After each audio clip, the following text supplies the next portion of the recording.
எல்லோருக்கும் வணக்கம். This is Raghugopal.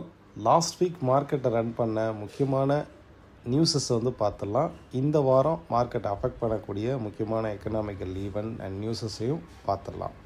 Last week market bounce back ஆனதுக்கு முக்கியமான reason GST council meeting. So இதனால தான் auto sector and consumer durable goods like எஃப்எம்சிஜியும் ஸ்ட்ராங்காக ரைஸ் ஆனது. இதுக்கு அடுத்து ஐடி ஸ்டாக்கும் ஸ்ட்ராங்காக ரைஸ் ஆச்சு. இது எதை பேஸ் பண்ணினா யூஎஸில் ஜாப் டேட்டா அனௌன்ஸ் பண்ணியிருந்தாங்க. இந்த ஜாப் டேட்டா பாசிட்டிவாக வந்தது. ஸோ தட் ஐடி ஸ்டாக்ஸும் ரைஸ் ஆனது. பட் லாஸ்ட் ஃப்ரைடே மார்க்கெட் ஸ்ட்ராங்காக திரும்பியும் ஃபால் ஆக ஆரம்பிச்சிருச்சு. இதுக்கு முக்கியமான காரணம் யூஎஸ் ட்ரெஷரி ஈல்டு. அதாவது யூஎஸ் பொறுத்தளவுக்கு, அமெரிக்காவை பொறுத்தளவுக்கு அந்த நாட்டினுடைய ஸ்டாக் மார்க்கெட்டு ரைஸ் ஆகுது, ஃபால் ஆகுது, அது முக்கியம் கிடையாது. அதை விட முக்கியம் அதனுடைய பாண்ட் ஈல்டுன்னு சொல்லுவோம், ட்ரெஷரி ஈல்டுன்னு சொல்லுவோம். ஏன்னா யூஎஸ் டாலரை வச்சு தான் யூஎஸுடைய ஏர்னிங்கு. வேர்ல்டு ஃபுல்லாக இருக்க கண்ட்ரிஸ் எல்லாமே டாலரில் டெபாசிட் பண்ணியிருக்காங்க. ஸோ டாலருடைய ஈல்டு குறையும் போது அந்த கண்ட்ரினுடைய பவரே குறையும். ட்ரெஷரி ஈல்டு லாஸ்ட் 5 இயர்ஸில் இல்லாத அளவுக்கு குறைஞ்சிருந்தது. ஸோ இது ஒரு நெகட்டிவான ஒரு இம்பேக்ட் கொடுத்தது. இதுக்கு அடுத்து இந்த வாரம் சிபிஐ டேட்டா, அதாவது கன்சியூமர் ப்ரைஸ் இண்டெக்ஸ்னு சொல்லுவோம். இது ரொம்பவே இம்பார்ட்டன்ட். வரக்கூடிய வியாழக்கிழமை அன்னைக்கு யூஎஸ் சிபிஐ டேட்டாவும் ரிலீஸ் ஆகுது, இந்தியாவுடைய சிபிஐ டேட்டாவும் ரிலீஸ் ஆகுது. அதே போல் சைனாவுடைய பர்ச்சேசிங் பவர் பிபிஐன்னு சொல்லுவோம், அதுவும் இந்த வாரம் ரிலீஸ் ஆகுது. ஏன்னா இந்த டேட்டாவை பொறுத்து தான், ஏன்னா செப்டம்பரில் யூஎஸ் ஃபெட்டு இன்ட்ரெஸ்ட் ரேட்டை குறைப்பாங்க அப்படிங்கிற ஒரு எக்ஸ்பெக்டேஷன் இருக்குது. இந்த டேட்டாஸ் எல்லாமே பாசிட்டிவாக இருந்தால் மட்டும்தான் இன்ட்ரெஸ்ட் ரேட்டை குறைக்கிறதுக்கு வாய்ப்பு இருக்குது. அது மட்டும் இல்லை, இப்போ ரீசண்டாக ஒரு அறிக்கை வெளியிட்டிருக்காங்க. அதாவது யூரோப்பியன் சென்ட்ரல் பேங்க் அவங்களுடைய வட்டி விகித குறைப்பு இருக்காங்க இல்லையா, இந்த சுழற்சி, அதாவது ஒரு சைக்கிள்னு சொல்லுவோம், கண்டினியூஸாக குறைச்சிட்டே இருப்பாங்க. ஒரு 2 வருஷம் இல்லை 3 வருஷம் தொடர்ந்து ஒரு சைக்கிளிக்காக பீரியாட்டிக்காக குறைச்சிக்கிட்டே இருப்பாங்க. இந்த சைக்கிள் கம்ப்ளீட் ஆகுது. அதாவது யூரோப்பியன் சென்ட்ரல் பேங்க் இதுக்கு அடுத்து வட்டி விகிதத்தை குறைக்கிறதுக்கு வாய்ப்பு இல்லை. ரீசண்டாக இந்தியா, யூரோப் இந்த கண்ட்ரீஸ்லாம் தொடர்ந்து இன்ட்ரெஸ்ட் ரேட்டை சென்ட்ரல் பேங்க்ஸ் குறைச்சிட்ருக்காங்க, சைனா. பட் யூஎஸ் லாஸ்ட்டு ஒரு 5 கன்சிக்யூட்டிவ் செஷனில் குறைக்கலை, வட்டி விகிதத்தை குறைக்கலை.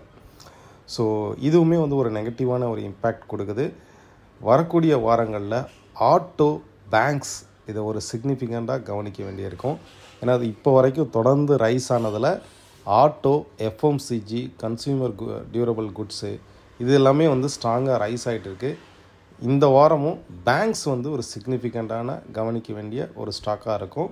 டெக்னிக்கலாகவும் நிஃப்டி, பேங்க் நிஃப்டி செக்டார் வைஸாக அதனுடைய மூமெண்ட்ஸையும் செக் அவுட் பண்ணி பார்க்கலாம். Let's see. நிஃப்டியை நம்ம டெக்னிக்கலாக பார்க்கும்போது நிஃப்டி இந்த ஒரு சைட்வேஸ் மார்க்கெட்டில் தான் ட்ரேட் ஆகுது. இதே நீங்கள் பொசிஷனலாக, அதாவது டே வைஸாக பார்க்கும்போது லைக் ஒரு ஹெட் அண்ட் ஷோல்டர் ஃபார்மேஷனாகவும் ட்ரேட் ஆகிட்டு இருக்குது. நீங்கள் ஆஃப்டர் ஒரு நல்ல அப் ட்ரெண்டுக்கு அப்புறம் இந்த இடத்துல பாருங்கள், ஒரு நல்ல அப் ட்ரெண்டுக்கு அப்புறம் ஒரு ஹெட் அண்ட் ஷோல்டர் ஃபார்மேஷனாகவும் லைக் ஃபார்ம் ஆகுதா. இந்த இடத்துல ஹெட் அண்ட் ஷோல்டர் போட்டு பாருங்கள்.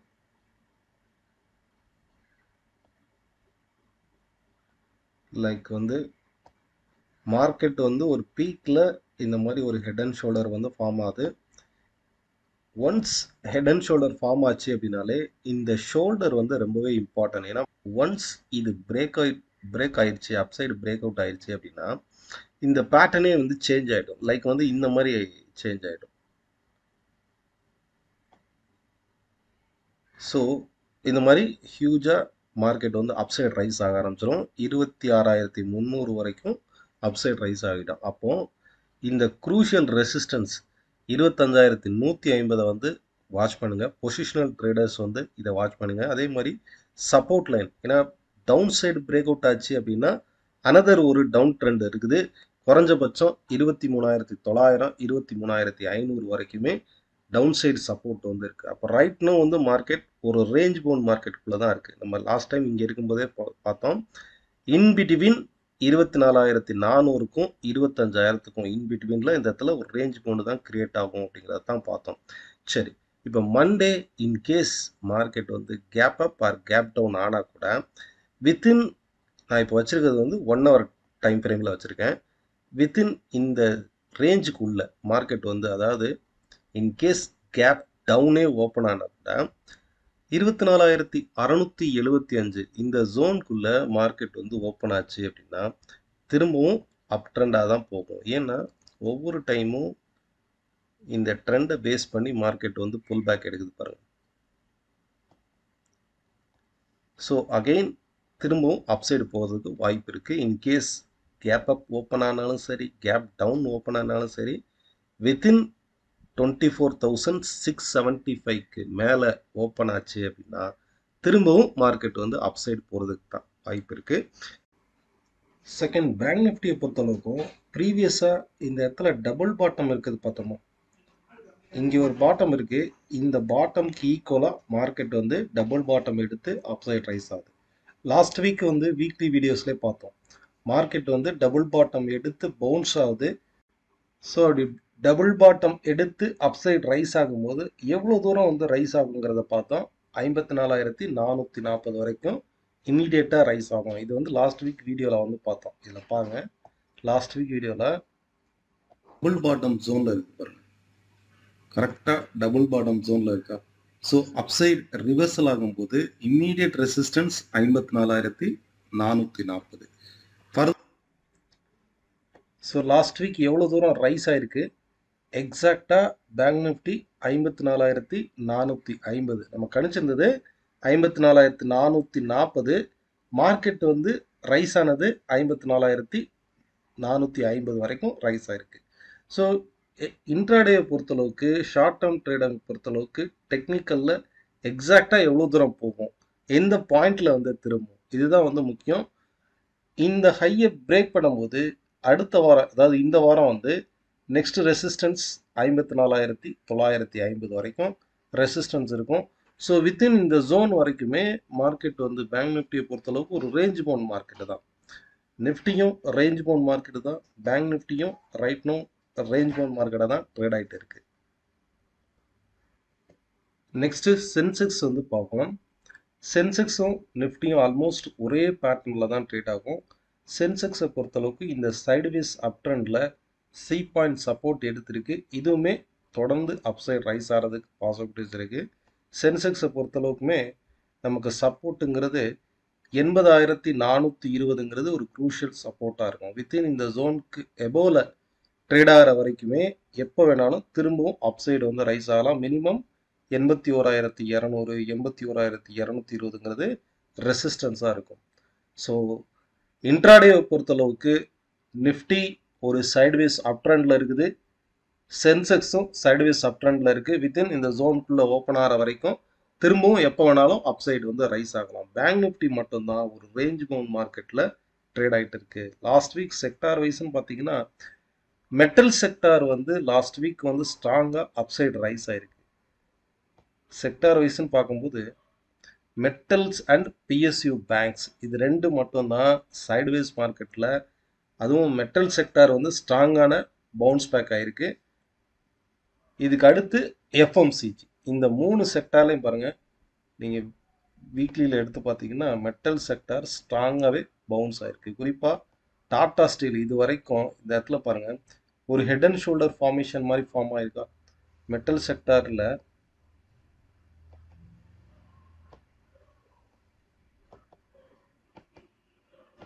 ஸோ இந்த வாரம் வந்து க்ரூஷியலாக வாட்ச் பண்ணி பாருங்கள். இந்த நெக்லைன் மட்டும் பிரேக் அவுட் ஆச்சு அப்படின்னா மெட்டல் செக்டாரில் ஏதோ ஒரு ஸ்ட்ராங்கான அப்சைடு மொமெண்டம் வந்து கிரியேட் ஆகுதுன்னு அர்த்தம். 9,730க்கு மேலே ரைஸ் ஆகும்போது, குறிப்பாக வந்து டாடா ஸ்டீல், ஜேஎஸ்டபிள்யூ ஸ்டீல், நம்ம நிறைய நாள் வந்து நம்ம இதை பார்த்துட்டு இருக்கோம். டாடா ஸ்டீல் இந்த இடத்துல வந்து பிரேக் அவுட் ஆகிட்டு ரொம்ப நாள் வந்து இந்த சப்போர்ட் 154 சப்போர்ட்டு, இந்த ப்ரீவியஸ் ரெசிஸ்டன்ஸ் வந்து நமக்கு 183, 184 தான். ஓகே, தொடர்ந்து இந்த ரேஞ்சுக்குள்ளே தான் ட்ரேட் ஆகிட்டு இருக்கு. ஆல்ரெடி இந்த சைடுவேஸ் மார்க்கெட்டில் வந்து பிரேக் அவுட் ஆகிருக்கு. Tata steel, JSW steel, Hindalco இது எல்லாமே வந்து தொடர்ந்து ரைஸ் ஆகிட்டு இருக்கக்கூடிய ஒரு பங்குகள்.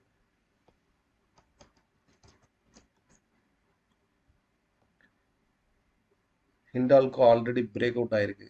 ஓகே, ஸோ இந்த வாரமும் இதை வந்து ஃபோக்கஸ் பண்ணி பாருங்கள். ஹிண்டால்கோ, இதுக்கடுத்து FMCG, auto sector already head and shoulder pattern வந்து பிரேக் அவுட் ஆயிருக்கு பாருங்க. இது வரைக்கும் இந்த லெவலில் ட்ரேட் ஆகிட்டு இருந்தது, அப்சைடு பிரேக் அவுட் ஆயிருக்கா. ஸோ இன்கேஸ் கீழே ஃபால் ஆனால் கூட இந்த கேப் ஃபில்லிங் நடந்து திரும்பவும் அக்யூமுலேட் பண்ணலாம். சப்போஸ் யாராவது இந்த இடத்துல பை பண்ணியிருந்தீங்கன்னா கீழே ஃபால் ஆனால் கூட சப்போர்ட் லெவல் தான் 24,200 220 வந்து சப்போர்ட் லெவல் தான். திரும்பியும் அப்சைடு பவுன்ஸ் ஆகிறதுக்கு பாசிபிலிட்டிஸ் இருக்குது. நம்ம கண்டக்ட் பண்ணக்கூடிய online class and direct class next batch வந்து செப்டம்பர் 17th ஸ்டார்ட் ஆகும். One day technical workshop வந்து செப்டம்பர் 14th ஸ்டார்ட் ஆகும். இன்ட்ரெஸ்டட் பீப்புள் டிஸ்கிரிப்ஷனில் லிங்க் இருக்குது, அதில் இருந்து இங்கே என்ரோல் பண்ணிக்கலாம். இதுக்கு அடுத்து செக்டார் வைஸ்ன்னு பார்க்கும்போது எஃப்எம்சிஜி செக்டார் வந்து பொசிஷனலாக ஒரு ஸ்ட்ராங்காக டிமாண்ட் கிரியேட் ஆகிருக்கு.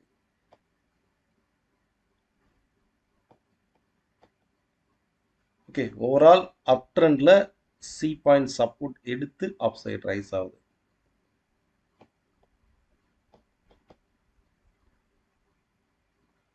ஓகே, கரெக்டாக சி பாயிண்ட் சப்போர்ட் எடுத்து அப் சைடு வந்து ரைஸ் ஆகுது. 57,950 ரெசிஸ்டன்ஸ். இதுக்கு மேலே ஒரு வீக்லி கேன் க்ளோஸ் ஆகும்போது ஒரு ஸ்ட்ராங்கான அப் ட்ரெண்ட் வந்து ஃபார்மேஷன் வந்து நடக்கும். ஃபைன். நெக்ஸ்ட்டு கோல்டு வந்து பார்க்கலாம். கோல்டு பொறுத்தளவுக்கு ஒரு அப்நார்மல் பிரேக் அவுட்னே சொல்லலாம். இந்த மூமெண்ட் வந்து இன்னுமே ஃபர்தராக ரைஸ் ஆகிறதுக்கு பாசிபிலிட்டிஸ் இருக்குது. கோல்டை பொறுத்தளவுக்கு எக்கனாமிக்கல் ரிப்போர்ட்ஸ், நிறைய இன்ஸ்டிடியூஷன்ஸ் வந்து ரிப்போர்ட்ஸ் இன்னும் ரைஸ் ஆகும்னே கணிச்சிருக்காங்க. ஸோ கோல்டை பற்றி ஒரு ஸ்பெஷல் வீடியோ போடணும்னா கீழே கமெண்ட்ஸில் வந்து தெரிவிங்க, அதுக்கு செப்பரேட். ஏன்னா கோல்டு வந்து ரெக்கார்டு ஹையை டச் ஆகுது. இன்னுமே ஃபர்தராக ஒவ்வொரு நிறுவனமும் கணிச்சிருக்காங்க லாங் டேர்மில் கோல்டு வந்து டாலரைசேஷன்னால ரைஸ் ஆகும் அப்படின்ட்டு. ஸோ இந்தியாவை பொறுத்தளவுக்கு 1,08,500 நெக்ஸ்ட் ரெசிஸ்டன்ஸாக இருக்கும். இப்போ ரைட் நோ 1,07,728 ட்ரேட் ஆகுது. 1,08,500 நெக்ஸ்ட் ரெசிஸ்டன்ஸாக இருக்கும். இன்கேஸ் கீழே ஃபால் ஆனால் கூட இதுக்கு அடுத்து 1,03,500 வந்து சப்போர்ட்டாக இருக்கும். ஏன்னா இந்த sideways market upside break out ஆகிருக்கு. இந்த வாரத்தை பொறுத்தளவுக்கும் தொடர்ந்து பை சைட்லேயே ஃபோக்கஸ் பண்ணுங்கள். கோல்டை பொறுத்தளவுக்கு இந்த ட்ரெண்டு, இந்த சைக்கிள் வந்து அப்நார்மலாக அப்சைடு பிரேக் அவுட் ஆகிருக்கு. ஓகே, இது வரைக்கும் இந்த மாதிரி ஒரு ஸ்ட்ரக்சரில் தான் ட்ரேட் ஆகிருந்தது. இது வந்து அப்சைடு பிரேக் அவுட் ஆகிருக்கு. ஓகே, ஹியர் ஆஃப்டர் மார்க்கெட் கீழே ஃபால் ஆனால் கூட இந்த சப்போர்ட் எடுத்து திரும்பவும் அப்சைடு வந்து ரைஸ் ஆகிறதுக்கு தான் பாசிபிலிட்டிஸ் இருக்குது. நெக்ஸ்ட்டு க்ரூட் ஆயில் வந்து பார்ப்போம். க்ரூடு ஸ்ட்ராங்காகவே ஃபால் ஆகிருக்கு. பட் டபுள் பாட்டம் ஜோனில் தான் ஸ்டில் நவ் ட்ரேட் ஆகிட்டு இருக்குது. இந்த ஜோன் வந்து double bottom zone 5,440 double bottom zone. Like வந்து இந்த மாதிரி ஒரு ஸ்ட்ரக்சரில் ட்ரேட் ஆகுது பாருங்கள்.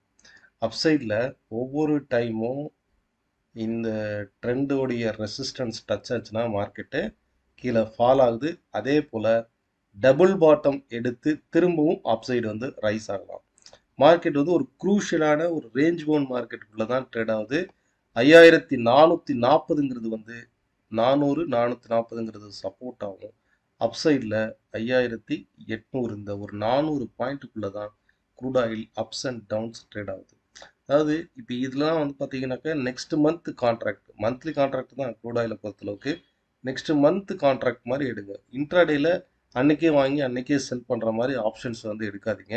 ஏன்னா கம்ப்ளீட் ரேஞ்ச் பவுண்ட் மார்க்கெட். இப்போ நீங்கள் இந்த இடத்துல போவீங்க, ஒரு கால் ஆப்ஷன் எடுத்தீங்கன்னா மார்க்கெட் கீழே ஃபால் ஆகிடும். ஓகே, ஆனால் ஒரு 5 நாள் 6 நாளுக்கு அப்புறம் திருப்பியும் வந்து இந்த இடத்துல வந்து நிற்கும். ஓகே, ஸோ மந்த்லி கால் ஆப்ஷனை வந்து ட்ரை பண்ணி பாருங்கள். மார்க்கெட் வந்து கம்ப்ளீட்லி ஒரு ரேஞ்ச் பவுண்ட் மார்க்கெட்டுக்குள்ளே தான் ட்ரேட் ஆகிட்டு இருக்கு. ஓகே, ஓவரால் ட்ரெண்ட் வந்து உங்களுக்கு அப்டேட் புரிஞ்சிருக்கும்னு நினைக்கிறேன். இதே போல் இன்னொரு வீடியோவில் பார்க்கலாம். உங்களுடைய கருத்துக்கள் கீழே உள்ள கமெண்ட் பாக்ஸில் தெரிவிங்க. நன்றி, வணக்கம்.